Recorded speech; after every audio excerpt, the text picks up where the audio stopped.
Hi friends, எல்லோரும் எப்படி இருக்கிறீங்க? நான் நல்லா இருக்கேன். இப்போ வந்து பார்த்திங்கன்னா மார்னிங் ஒரு 5:30லேருந்து ஒரு 9:30 வரைக்கும் ஒரு பிஸி ரொட்டீன் தான் உங்கள் கூட வந்து ஷேர் பண்ண போகிறேன். இன்றைக்கி வந்து காலையில் எப்போவுமே வந்து பண்ணுற மாதிரி தான். நான் தம்பிக்கும் ஹஸ்பண்டுக்கும் வந்து டீ போட்டாச்சு. அதுக்கும் ராஜ்மா வந்து ஊற வச்சுருந்தேன். நெக்ஸ்ட் வந்து பால் எடுத்து வச்சுட்டு அதுக்கப்புறமா வந்து டீ வந்து இந்த மாதிரி டைனிங் டேபிளில் வந்து வச்சுட்டேன். அவங்க வந்து ஊற்றி குடிக்கட்டும் அப்படின்னு சொல்லிட்டு ஊற்றி பால்கனியில் போய் ரிலாக்ஸ் பண்ணி குடிச்சிட்டே இருந்தாங்க.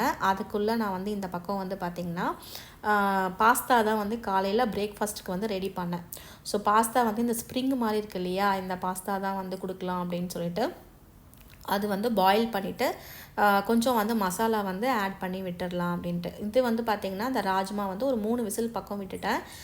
நல்லாவே வந்து வெந்துடுச்சு. அதுக்கப்புறமா வந்து தாளிக்க வேண்டியது தான்.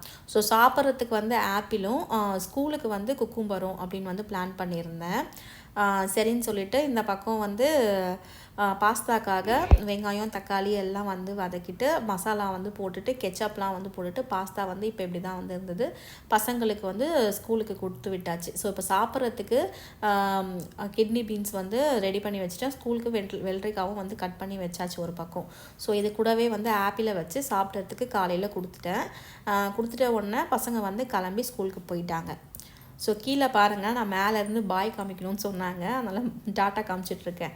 ஸோ இவங்க வந்து என்னை பார்த்துக்கிட்டே வந்து அப்படியே கிளம்பிட்டாங்க. ஸோ அப்பா கூட வந்து ஸ்கூலுக்கு வந்து போயிட்டாங்க. ஸோ நெக்ஸ்ட்டு வந்து ப்ரிப்ரேஷன் என்ன அப்படின்னு பார்த்திங்கன்னா, இன்றைக்கி ஒரு ஸ்பெஷலான டேன்னு வந்து சொல்லலாம்.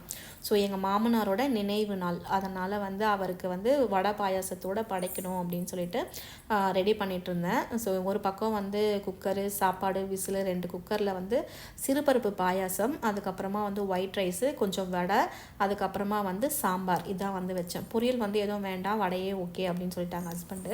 ஸோ அதனால வந்து அவருக்கு 9 o'clock வந்து ரெடி பண்ணி விட்டுடணும். ஸோ இந்த பக்கம் வந்து பாயசத்துக்கு வந்து ரெடி பண்ணிட்டேன். பாயசம் வந்து தாளித்து படைச்சாச்சு. ஸோ வடையும் வந்து போட்டு எடுத்துகிட்டு சாமிக்கிட்ட வச்சு சாமி கும்பிட்டாங்க ஹஸ்பண்டு. சாமி கும்பிட்டுட்டு அவங்க வந்து வேலைக்கு வந்து கிளம்பிட்டார். ஸோ கிளம்புன அப்புறமா நானும் வந்து என்ன பண்ணேன் அப்படின்னா, சாமி கும்பிட்டுட்டு விளக்கெல்லாம் வந்து குளிர வைக்கணும் இல்லையா, ஸோ அதனால் வந்து விளக்கு வந்து குளிர வச்சுட்டு முடிச்சிட்டேன். ஸோ இப்படி தான் வந்து போச்சு.